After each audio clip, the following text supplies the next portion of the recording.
Salut, c'est Trado, je suis content de vous retrouver pour la mise à jour de l'analyse technique de l'or et de l'argent à destination des investisseurs de long terme et en particulier pour ceux qui veulent investir progressivement en physique. Et voilà où nous en sommes pour les graphes. Mais avant toute chose, les actualités de la semaine avec plusieurs articles assez intéressants que j'ai trouvés cette semaine. La première nouvelle, enfin c'est du très frais ça, hein, c'est pour expliquer la baisse, l'attaque qu'on a eue en fin de semaine. La raison est à chercher du côté des nouvelles et qui ont fait état d'un redressement du dollar. Et comme d'habitude, lorsque le dollar se redresse un petit peu, eh bien par symétrie, le dollar, l'or baisse. C'est très bien expliqué dans cet article qui vient du Financial Post, qui indique justement qu'en même temps, il y a eu un léger pic de rémunération sur le taux à 10 ans américain qui a favorisé le dollar et qui donc a permis à ceux qui spéculaient à la baisse sur l'or de trouver une fenêtre d'entrée. Et rien de bien grave, puisqu'on voit que déjà en fin de semaine, on a récupéré une grande partie du retard qui avait été accumulé sur le début de la séance. Mais c'est assez classique, c'est une sorte de posture. Quand le dollar progresse, l'or baisse, que ce soit en dollars ou en euros. Deuxième information que je trouve également très intéressante, c'est le fait que la demande d'or a baissé sur un an, sur les 12 derniers mois, et a baissé de 7%. C'est le détail qui est intéressant, ça nous vient de Gold Hub. Et en fait, la demande d'or a baissé non pas à cause des demandes des banques centrales, qui est toujours en hausse, non pas à cause de la demande d'or physique, c'est-à-dire celle qui va alimenter les comptes ou les coffres-forts des plus fortunés, ou alors on va dire des plus prudents.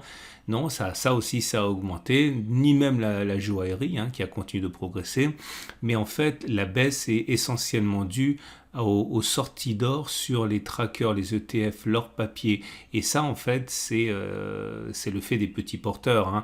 Et c'est très intéressant de voir qu'alors que les petits porteurs ont décidé d'alléger leur position en or rassurés par la performance des bourses, eh bien, on va dire le smart money, puisque c'est le cas notamment des institutionnels, on l'a vu il y a 2 ou 3 semaines dans les graphiques, mais également pour ceux qui achètent des pièces, des lingots, et les banques centrales, le mouvement est inverse, on continue d'accumuler de l'or, mais voilà, c'est intéressant de voir comme la psychologie des petits porteurs a changé.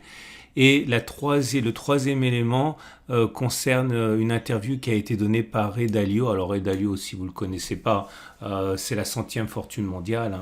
Ça a été le gérant du plus grand fonds hedge fund en fait, qui s'appelle Bridgewater.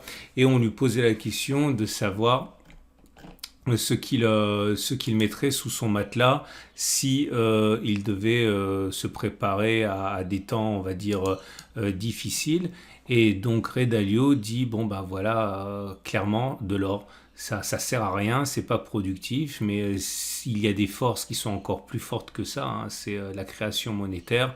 Et si je devais choisir quelque chose, ce serait de l'or à mettre sous mon matelas. C'est vraiment intéressant parce que c'est pas n'importe qui et c'est pas forcément un amoureux des matières premières. Encore une fois, son fonds, c'était un fonds essentiellement basé sur des actions. Mais voilà, il dit aussi qu'il mettrait bien une petite pincée de Bitcoin. Et voilà, je trouvais que c'était assez intéressant pour être rapporté.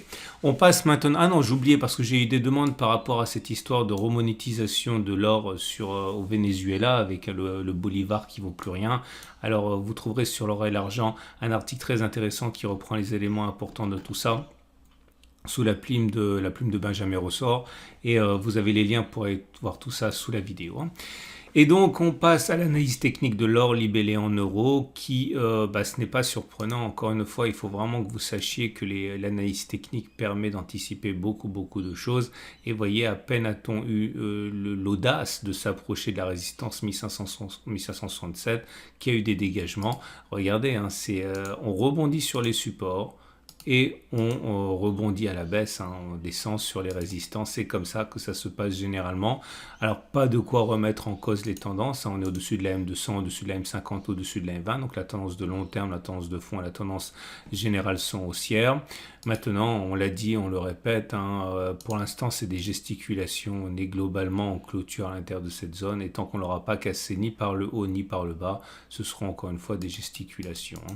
Donc, à partir de là, ce qui se passe est un épiphénomène. Si on regarde l'or libellé en dollars, c'est la même chose. Donc, on a parlé de l'attaque à laquelle on a assisté. Par contre, la tendance est moins bien établie. On est en dessous de la M200, au-dessus de la M50 et de la M20. Bon, tout ça, ça a plus des airs de latéralisation qu'autre chose. Latéralisation parce que là aussi, on l'a dit, on ne clôture pas en dessous de ce rectangle mauve et on ne peut s'attendre à rien de significatif tant que l'on n'aura pas cassé ce rectangle à la hausse ou à la baisse. Je le répète, ce sont des gesticulations.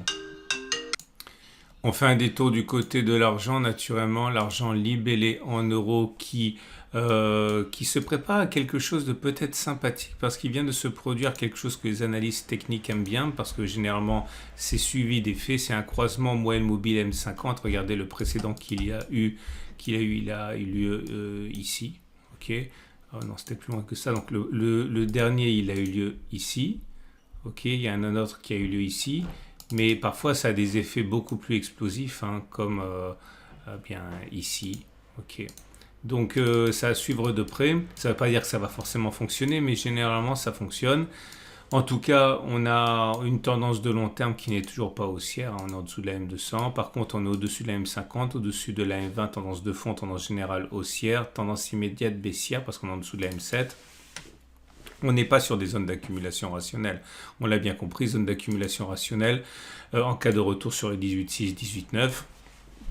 Dans le cas de l'or que j'ai mentionné tout à l'heure, j'ai oublié de le préciser, mais la zone d'accumulation rationnelle, ce sera naturellement quand on cassera le rectangle à la hausse, celui-là, hein, celui des 1567, ou alors en cas de retour sur les 1480, 1473. Pour l'instant, on n'est pas sur une zone d'accumulation rationnelle. Je reviens à l'argent. Et là, non plus, hein, on n'est pas sur zone d'accumulation rationnelle. Zone d'accumulation rationnelle, pour moi, une clôture au-dessus des 21,9, une clôture au-dessus des 22,6. Bon, le problème, c'est que chacune de ces résistances ouvre la porte à une résistance derrière, donc c'est pas facile. Mais voilà ce que je fais de toute manière. On a eu l'occasion déjà de renforcer sur des zones beaucoup plus basses, donc on est déjà investi.